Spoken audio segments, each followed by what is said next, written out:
Hey, it's LSFT here today, and today we're here to have a little discussion. Something out of the ordinary. I'm not going to do a tutorial video, but really thinking about gas prices. We all know that gas prices have gone skyrocket in the recent months, and when we compare the prices prior to COVID, we are seeing gas prices being doubled in a few countries.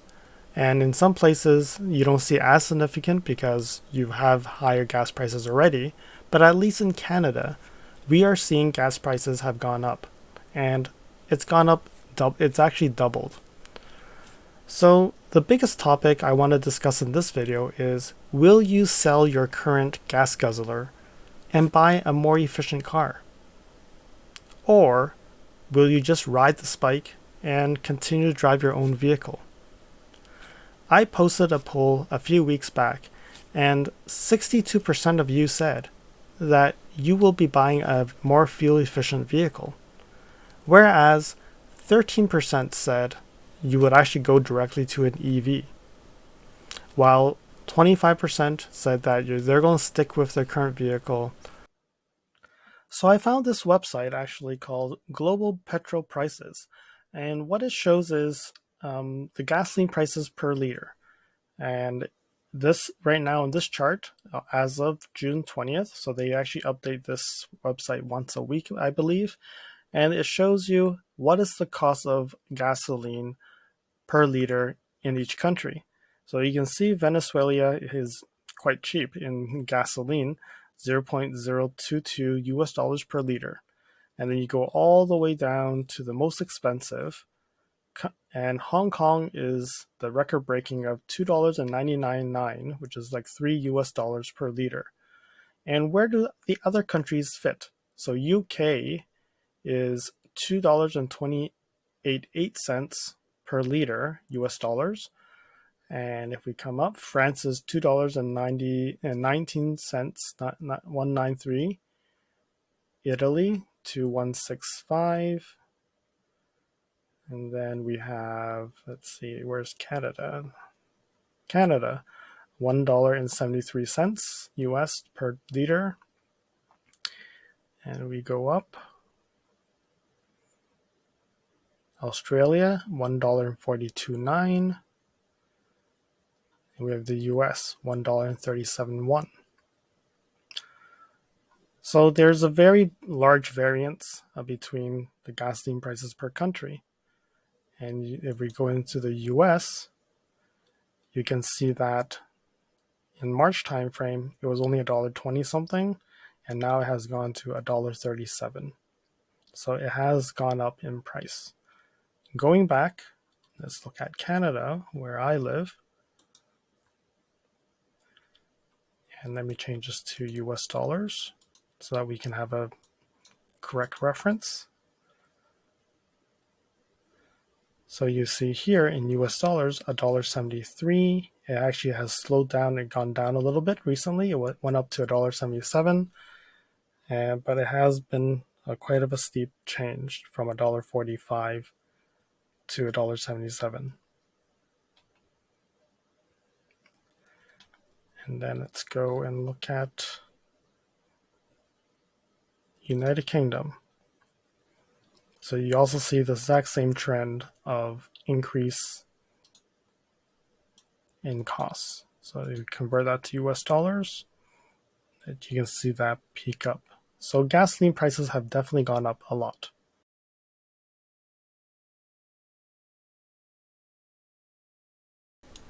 So let's look at a 2018 Lexus NX 300 with premium fuel. The tank size is a 60-liter tank size, and in June 2020, at the cost of $1.235 per liter, it would cost $74.10 to fill up one tank.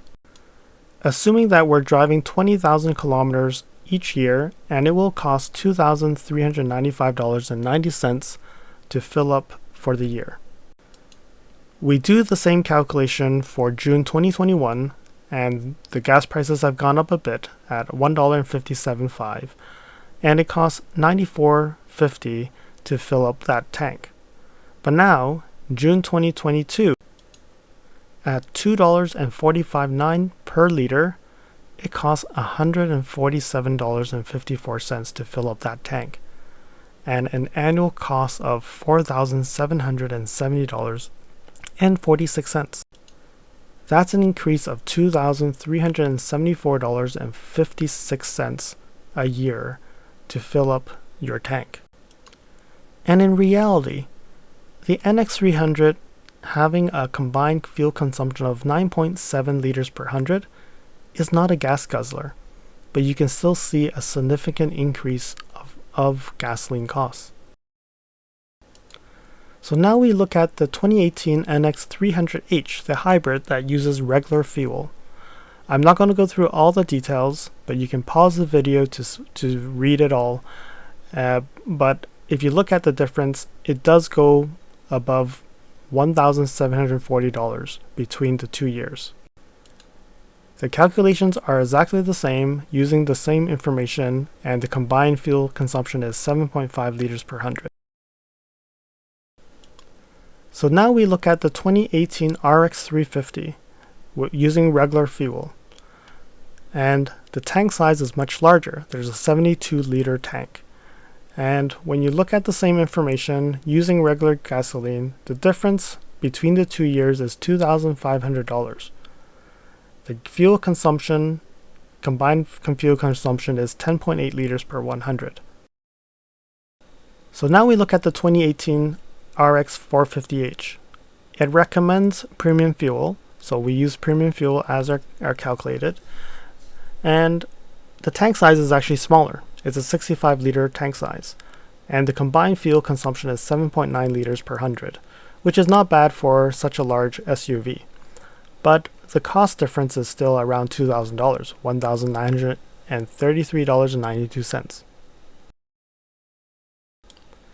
So now we look at the NX250, so 2022 model, brand new vehicle, using regular fuel.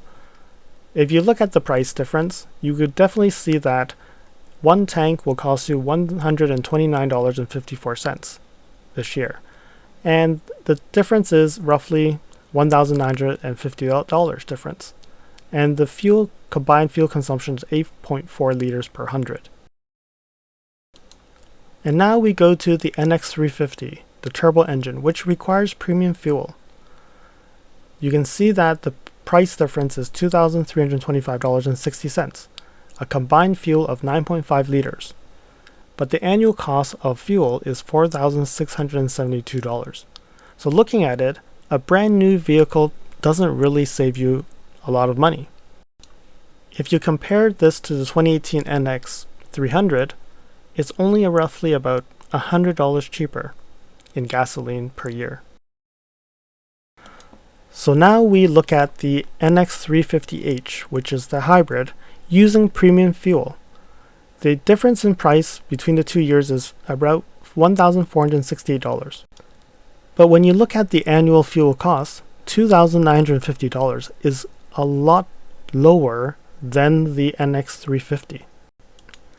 The 6 liter per 100 combined fuel consumption definitely helps in lowering the price. And when you compare that to the 2018 NX300H, it's still $300 cheaper per year. And many will say, why use premium fuel? It recommends premium, but it's not required. So here I have the regular fuel for the folks who want to use the regular fuel. So the annual cost is $2,590, and the difference in price is about $1,400. So when you compare this using regular fuel to using premium fuel, the price roughly per year is about $300, a little bit over $300. Per fill-up, it's about $6 difference per tank. So the next one is the more complex one, the NX450H Plus, which is a plug-in hybrid. And I'm using premium fuel, and there's some assumptions here. I drive 20,000 kilometers, but 70% is using pure EV, whereas 30% is using fuel. So roughly I would drive 6,000 kilometers a year on fuel. So just looking at the fuel differences, it would cost $484 more comparing to June 2020 to June 2022. Filling up a full tank today will cost $135.25. However, you have to keep in mind that full tank can last much longer than the NX350H. So the annual fuel cost nowadays would be $973.76, but I also included a $708 electricity cost for the 70% of EV driving. So that will cost $1,682. There is no real scientific way to calculate this, but just using these as base numbers to calculate. I also used the full 18.1 kilowatt battery capacity and multiplied it by the most expensive electricity rate that is being charged with my electric company. So one full charge will cost me $3.08, which I'm assuming that can drive 61 kilometers. These numbers are definitely an overkill because I could charge at a lower price and you will never charge 18.1 kilowatts. So I did the same thing and switched over to regular fuel. Some folks like to use regular fuel, so let's do that calculation. So the gasoline cost difference isn't that much different. It's also $460 roughly. And because we're using very little fuel, only driving 6,000 kilometers on fuel, the annual fuel cost is not that much different from using premium fuel. And even at the total cost annually is $1,563, which is $150 difference. And because I'm not using that much fuel, I prefer to use premium fuel with no ethanol, so at least the gas will not go stale in the tank. It's spreadsheet time again, and now I've created a spreadsheet to compare the 2018 vehicles with the 2022 vehicles. So an example here is looking at the fuel electricity cost comparison. The 2018 NX300 versus the 2022 NX350. So it's quite comparable. You would actually save $98.36 of gasoline if you sold your NX300 and you bought an NX350.